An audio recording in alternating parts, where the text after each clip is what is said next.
Christian youth fellowship ఆధ్వర్యంలో October 6, 7, 8 తేదీల్లో 27వ అంతర్జాతీయ యువజన మహోత్సవాలు ఘనంగా నిర్వహించనున్నట్లు సివైఎఫ్ ఇంటర్నేషనల్ ప్రెసిడెంట్ మూర్తిరాజు తెలిపారు. కాకినాడ గొడార్గొంటలో గల కాకినాడ రూరల్ ఎమ్మెల్యే పంతం నానాజీ నివాసంలో సివైఎఫ్ ఆధ్వర్యంలో అక్టోబర్ 6, 7, 8 తేదీల్లో నిర్వహించనున్న అంతర్జాతీయ యువజన మహోత్సవాల పోస్టర్ ఆవిష్కరణ కార్యక్రమం జరిగింది.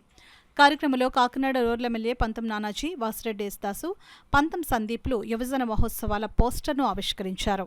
ఈ సందర్భంగా పంతం నానాజీ, వాసిరెడ్డి యేసుదాసు, మూర్తిరాజు మీడియాతో మాట్లాడుతూ ఆనందం నుండి అవమానంలోకి వెళుతున్న యువతను మేల్కొల్పేందుకు నిర్వహిస్తున్న యువజన మహోత్సవాలు విజయవంతం చేయాలని పిలుపునిచ్చారు.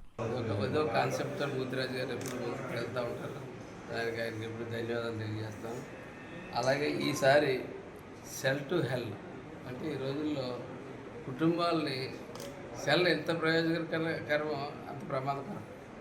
అది 10 మందికి ఎక్స్ప్లెయిన్ చేయాలని, పిల్లల భవిష్యత్తుతో ఆడుకుంటాం ఈ సెల్, భార్యాభర్తల భవిష్యత్తుతో ఆడుకుంటాం ఈ సెల్.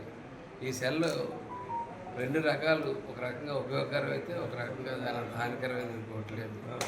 10 మందికి తెలియచేయాలి. దాన్ని ఎంతవరకు ఏదన్నా ఉందనుకోండి, శృతిమించి చేస్తే ఏం చేస్తే ఏమవుతుంది, అలాగా ఎంతవరకు వాడుకోవాలో దాన్ని ఒక టెలిఫోన్ కింద వాడుకుని ఎప్పుడన్నా జ్ఞానపరంగా ఏమన్నా కావాల్సి వస్తే వాడుకోవాలి తప్ప ఎప్పుడన్నా ఉల్లాసపరంగా తప్ప 24 గంటలు దాంతో ఉన్న కాన్సెప్ట్లో. ఎందుకంటే వేలాది మంది, లక్షలాది మంది వస్తారు ఈ ప్రోగ్రామ్. అటువంటి చోట దీన్ని అవేర్నెస్ స్టార్ట్ చేస్తే దీన్ని మొత్తం టోటల్గా మన ఆంధ్రప్రదేశ్లో అవేర్నెస్ తీసుకురావచ్చు. దానికి మూర్తిరాజు గారు కారణం అవుతుంది. ఇంటర్నేషనల్గా జెరూసలేంలో కూడా మీటింగ్ పెట్టడం జరిగింది. 3 మీటింగ్లు కూడా నేను అటెండ్ అయ్యాను. చాలామంది పెద్దలు కూడా రావడం జరిగింది. ఎందుకు చెప్తున్నానంటే, ఒక్కో సంవత్సరం ఒక్కో కాన్సెప్ట్ పెట్టి ప్రజల్ని, ప్రభుత్వాలు చేయలేని పని ఈరోజు సంస్థ మూర్తిరాజు గారు చేస్తూ ఉన్నారు. నానాజీ గారు కానీ, లేదా ఇంకొక ఎమ్మెల్యే గారు కానీ, ఇంకొక ఎంపీ గారు కానీ ఒక పట్టా ఇస్తారో, లేదా ఒక ఇళ్ల స్థలం ఇస్తారో, లేదా ఒక బందర్ కార్డు ఇస్తారో, లేకపోతే ఒక సైకిల్ ఇస్తారు, మోటార్ సైకిల్ ఇస్తారు. కానీ అలా కాదు, మూర్తిరాజు గారు జీవితాన్ని మార్చి మంచి మార్గంలో నడిపించి యువతని చెడు మార్గాలకు వెళ్లకుండా ఎన్నో కాన్సెప్ట్లు. కాపు కళ్యాణ మండపంలో ఒక సంవత్సరం 2013లో కష్టపడటానికి ఇష్టపడాలని ఒక కాన్సెప్ట్ పెట్టాం.